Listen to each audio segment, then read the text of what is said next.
Hey everybody, welcome back to the basement, welcome back to the channel. Today we're going to be reviewing the Lionel Broadway Limited Set that came out from the 2017 Volume 2 Signature Catalog. This is a new set to me, but it's one that I've been looking for a very long time, and I'm so excited to show it to you. Let's check it out.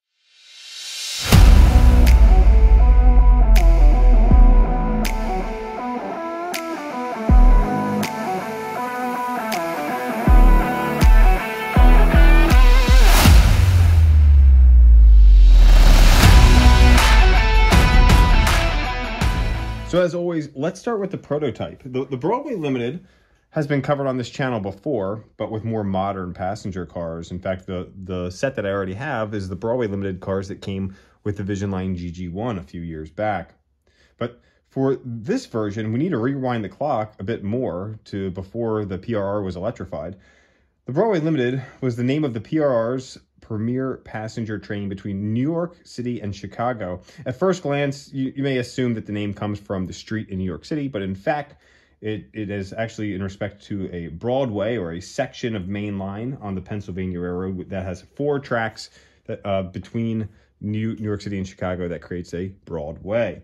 The Broadway Limited was the direct competitor of the New York Central's 20th Century Limited.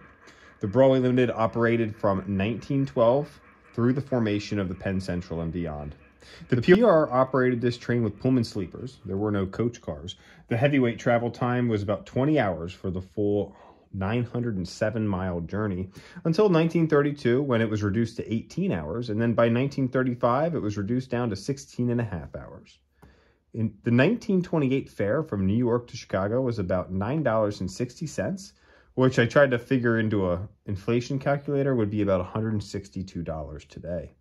The Broadway Limited's popularity was due to the fact that it departed eastern cities in the afternoon and would arrive in Chicago early the next day, leaving very little loss of business time. The Pullman sleepers and club cars provided the luxury that Pullman offered, including clothing services and even a beard trim for 35 cents. In June of 1938, lighter streamlined cars designed by Raymond Lowry to fit with his GG1 were introduced. The Broadway Limited was the only Pennsylvania Railroad train to be fully equipped with lightweight passenger cars before the end of World War II. So pretty interesting stuff. Now let's look at the model that we have here. In my opinion, this is one of the classiest sets that Lionel has produced in the last decade or so. And it made me want to buy it so much when I saw it in the catalog, but at the time, in 2017, I just didn't have the means. In fact, when that catalog came out, there were a few things that really struck my eye. This was the top thing that I would have loved to purchase. I just couldn't quite swing it. So I ended up going with the Pennsylvania E6 Atlantic that was in that catalog that I have weathered on my layout now. Now, I was lucky enough to find this at York at the Grzybowski stand, and I just could not pass it up. In fact, I had already bought a K4 earlier that day and then saw this set, and I called my wife and said, I just can't pass it up. I don't know the next opportunity that I'm going to have to find this set, so I decided to go ahead and buy it, and here it is. So as I mentioned before, this was from the 2017 Volume 2 Signature Catalog. It features the K4 with long haul tender and 4 Pullman heavyweights. Each of the sleepers are 19 inches in length, giving the base set a total length of 97 inches. The locomotive features the Broadway Limited nameplate on the smokebox, and the open observation car features the Keystone drumhead as well. The locomotive features full legacy control with whistle steam. The only issue is the locomotive has the primer smokebox that you can see. When we look at my other K4, you'll notice the graphite color in contrast to this one. Not sure what happened here. Many of the K4s from this set didn't get the graphite paint. I'll probably get that fixed at some point in time. So these sets do need 054 curves is what they're listed at. You might be able to squeeze a smaller one in, but I wouldn't recommend that. Now, Lionel has offered some add-on cars for this set. They offered 3 more sleepers, a diner, and 2 observation cars. There's also some other heavyweights that were offered in the Pennsylvania Riding and Seashore line schemes as well. In fact, I have 2 coaches that say Pennsylvania on them and not Pullman that are going to be pulled with this. Those are actually coaches and not sleepers, but they fit right in with this set.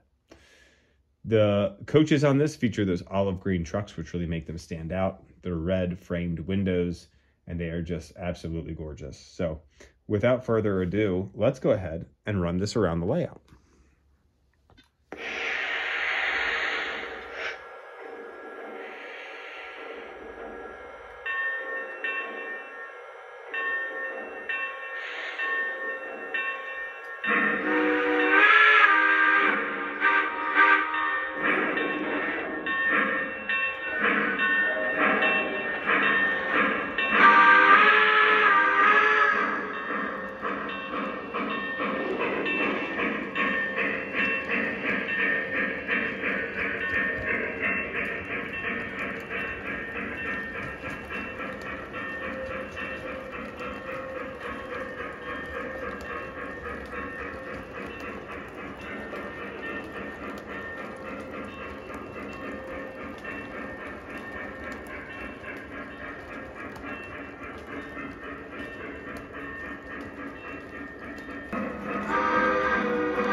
Dispatcher, we're done for the day.